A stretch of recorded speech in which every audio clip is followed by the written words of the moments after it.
For this lesson, you'll be researching a member of the war dead from World War I. To do this, we first need to find the name of somebody who died in the First World War. For this, we'll be using the local war memorial at Parramatta. This is the stone obelisk located in Prince Alfred Park. All war memorials in Australia are registered on the War Memorial Register. I provide you with the link to the website and the supporting documents, however, you can easily Google the memorial and get the information. Once you're on the website, you need to scroll down to find the names. Once scrolled down, change the number of items per page to all rather than 15. That way you can view all the names and pick one that you think you'd like to research. However, for my example here, I'm going to be researching the first name of the page, J.N. Atwood. And to do that, we go to the National Archives of Australia website. Because in Australia, all World War I and World War II servicemen records have been digitised and are easily accessible and freely accessible online. So, I've already provided you with a link in the supporting documents, but to actually find the name, you scroll down the page when you get there until you find a section saying find and view a World War I service record online. Once you're there, go down to the name search function, press name search. This will open up a new page. Once you're there, click record search, which will open up in a new tab. In this new tab, you need to click name search, otherwise you won't get the information you want. And in this new page, you write down the name you're searching, the surname, which for me is Atwood.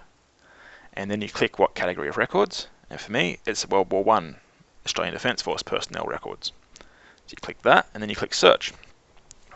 What will happen is it'll run the search, and it'll open up on a new page, and what you'll see here is it's found the family name Atwood has 40 different matches. And so I click display to see who these matches are.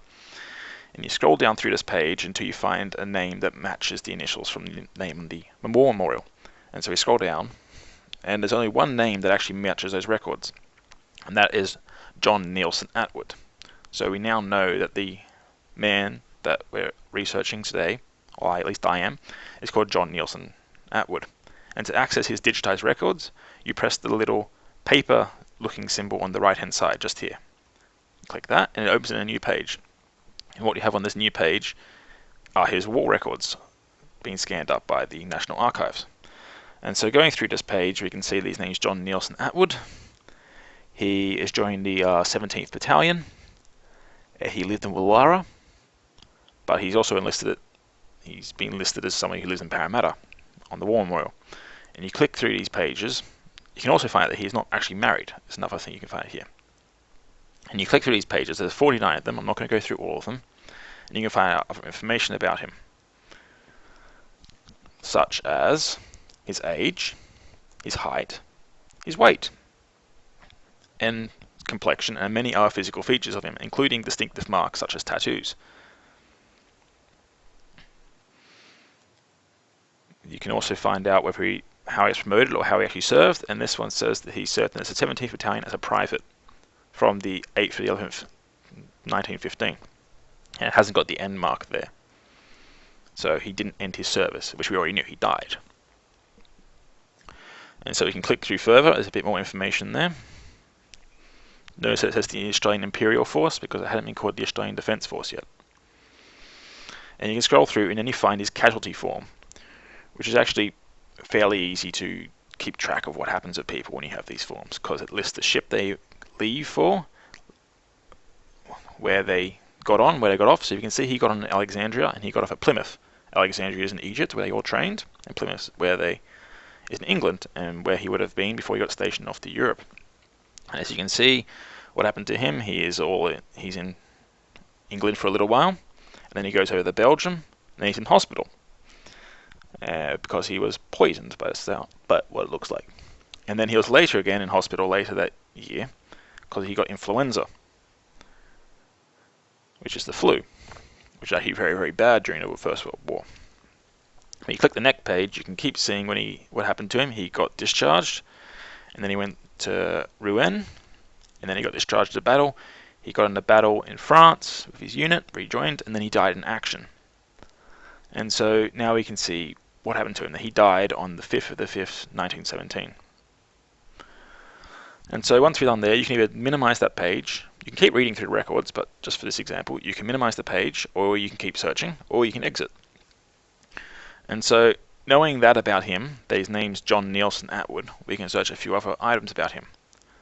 The Australian War Memorial has a large selection of resources that you can look through, such as diaries and some selected profiles. If you're lucky, one of your people will be pre-researched for you. You can find the entire commemorative roll, so everyone who died in the war. You can find the Red Cross Wounded and Inquiring Bureau and other information like that. But what I'm going to do is I'm going to click the click to access button, which will open up this new page here.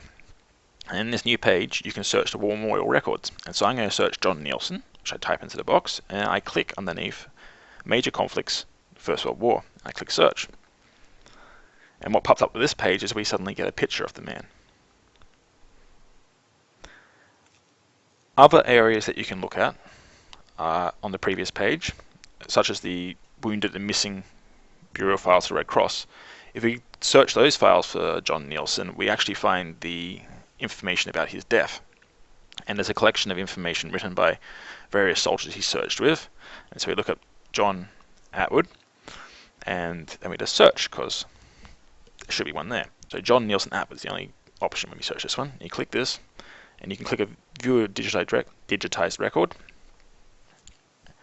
and this will contain all the information, all the affidavits signed by men who saw him die. And so it says that he died at Lagnacourt. He was shot through the stomach, but he died instantly. Most of these men knew him because they'd served since 1916. They'd come out on the same ship with him.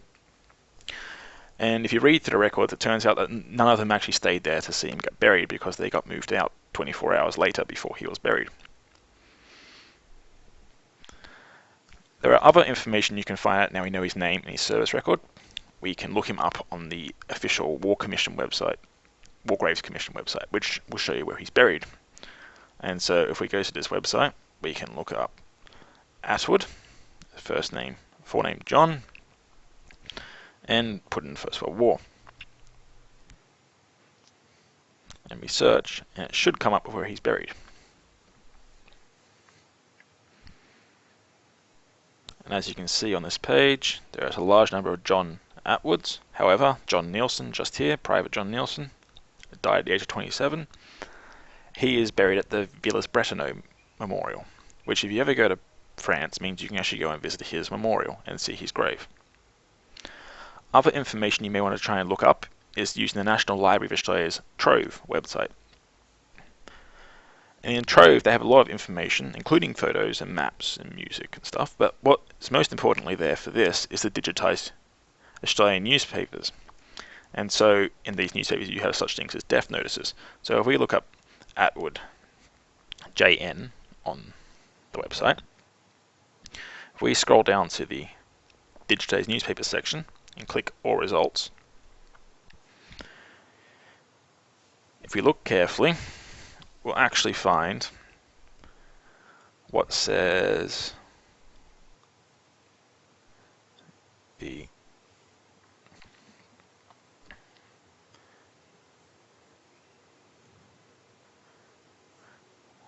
we'll actually find John Atwood's memorial in the obituary section. And it says that he has a mother, and I can't currently find it, but you just search this. And so this is another section that you can search. You can go through the Sydney Morning Herald and look for your own research. So if you have any questions, come find me in class and I'll help you more. Otherwise, good luck and try and find as much as you can.